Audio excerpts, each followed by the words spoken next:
day 2 of the reading with Yanis. This is completely pure, but I'm not even editing that. I think you can hear my ball. But first, wait, I need to forgot to put my SPF on. If you guys have like scars, skin scarring from like spots and that, this is good. And dry skin as well. It keeps the moisture in your body, on your skin. Trust me, bro. SPF 50. So I've done this, but my skin just looks shinier, healthier. Do this after you wash your face, innit? But if you don't give a fuck about skin, then it doesn't matter. But yeah, wait.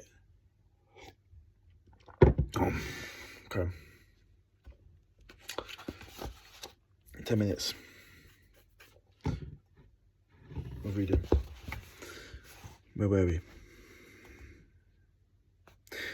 Unlike Simeo, the rest of us did not have access to the outside view and could not have produced a reasonable baseline prediction.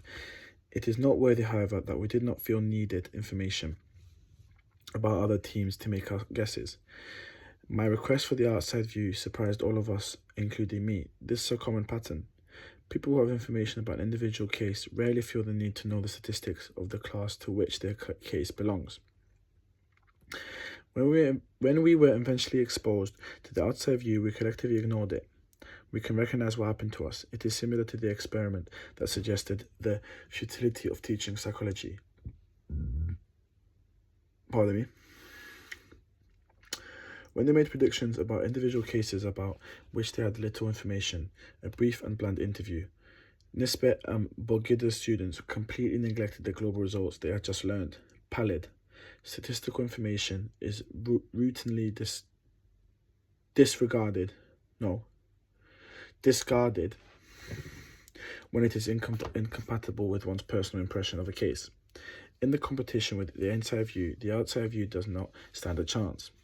The preference for the inside view sometimes carries moral overtones. I once asked my cousin, a lawyer, a question about reference class. What is the probability of a defendant winning the case like this one? His sharp answer that every case is unique.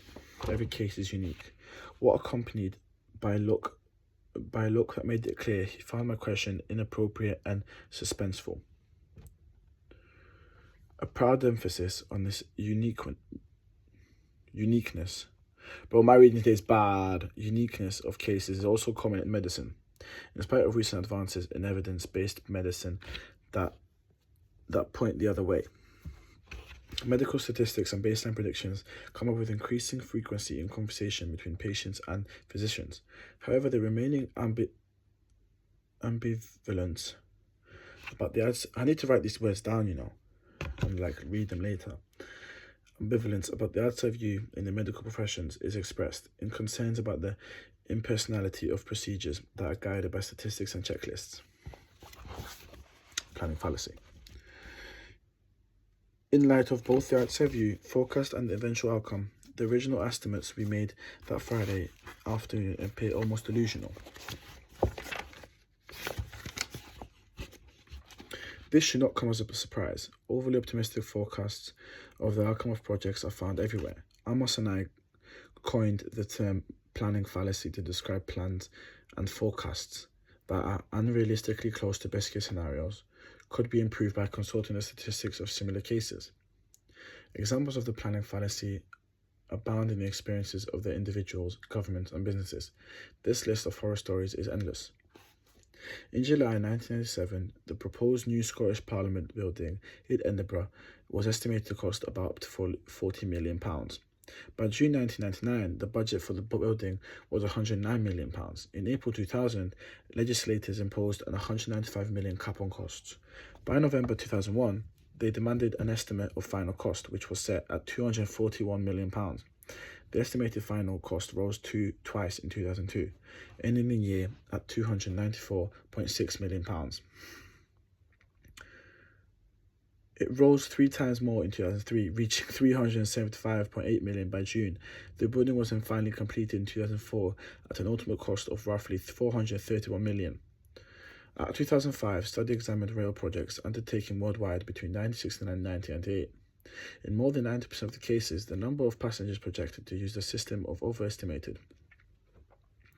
Even though these passenger shortfalls were widely publicized, forecasts did not improve over the 30 years. An average planners overestimated how many people would use the new rail projects by 106%, and the average cost overrun was 45%.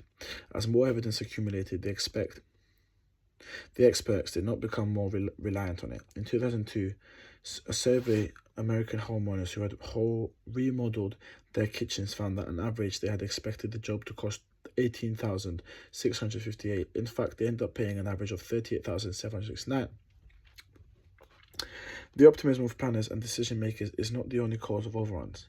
Contractors of a kitchen, renovations, and of weapon systems readily admit, though not their clients, that they routinely make costs of their profit on additions of the original plan. The failures of forecasting in these cases reflect the customer's inability to imagine how much their wishes will scale over time.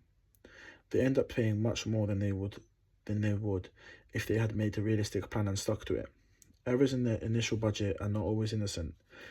The authors of unrealistic plans are often driven by the desire to get the plan approved, whether by their superiors or by a client, supported by the knowledge that projects are rarely abandoned and finished merely because of overruns in costs or completion times. In such cases, the greatest responsibility of avoiding the planning fallacy lies with the decision makers who approve the plan.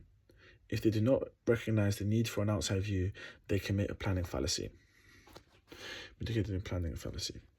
The diagnosis of and the remedy of the planning fallacy have not changed since the Friday afternoon, but the implementation of the idea has come a long way. The renowned Danish planning expert Brent Flivbjerg, Bent Flivbjerg, now at Oxford University, offered a forceful summary. The prevalent tendency to underweight or ignore distributional information is perhaps the major cause of error in our forecasting. Planners should therefore make every effort to frame the forecasting problem so as to facilitate utilizing all the distributional information that is available. This may be considered the single most important piece of advice regarding how to increase accuracy in forecasting through improved methods.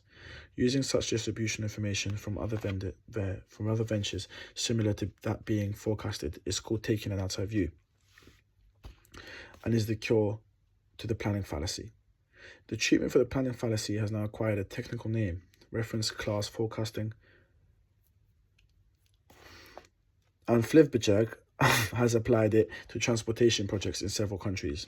The outside view is implemented by using a large database which provides information on both plans and outcomes for hundreds of projects all over the world, and can be used to provide statistical information about the likely overruns of cost and time, and about the likely underperformance of projects of different types. The forecasting method that Firth-Laliotis applies is similar to the practices recommended for overcoming base rate neglect. Identify an appropriate reference class, kitchen renovations, large railway projects, etc. Obtain the statistics of the reference class in terms of cost per mile of railway, or if the percentage by which expenditures exceed budget. Use the statistics to generate a baseline prediction. Use specific information about the case to adjust the baseline prediction. If there are particular reasons to expect the optimistic bias to be more or less pronounced in this project than in others of the same type. Flivbjerg's analysis are intended to guide the authorities that commission public projects.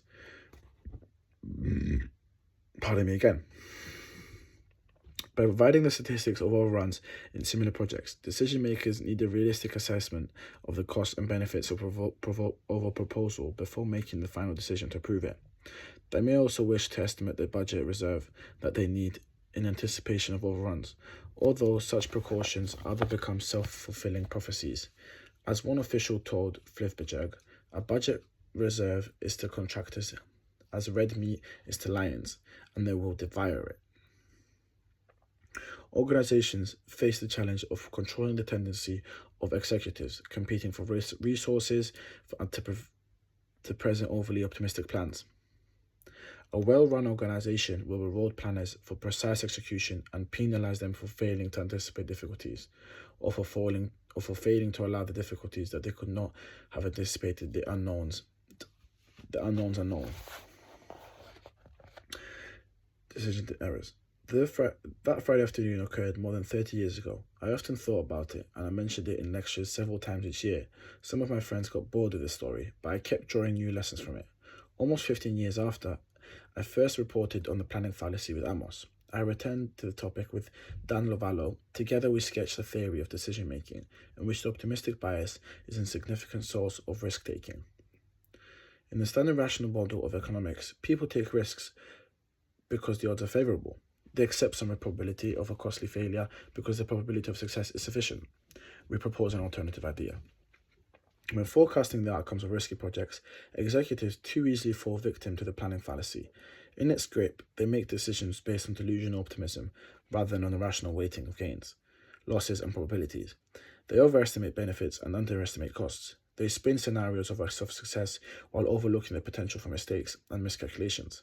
As a result, they pursue initiatives that are likely to come in on budget or on time, or to deliver the expected returns, or even to be completed. In this view, people often, but not always, take on risky projects, but they are overly optimistic about the odds they face. I will return to this idea several times in this book. It probably contributes to an explanation of why people litigate, why they start wars, and why they open small businesses. Okay, this was 10 minutes. We'll come back tomorrow. Ooh, Sam's fighting tomorrow. You'll probably see Sam. That's another character in my realm. But he's fighting tomorrow, boxing fight. So I'll tell you how that goes as well. But yeah, good night.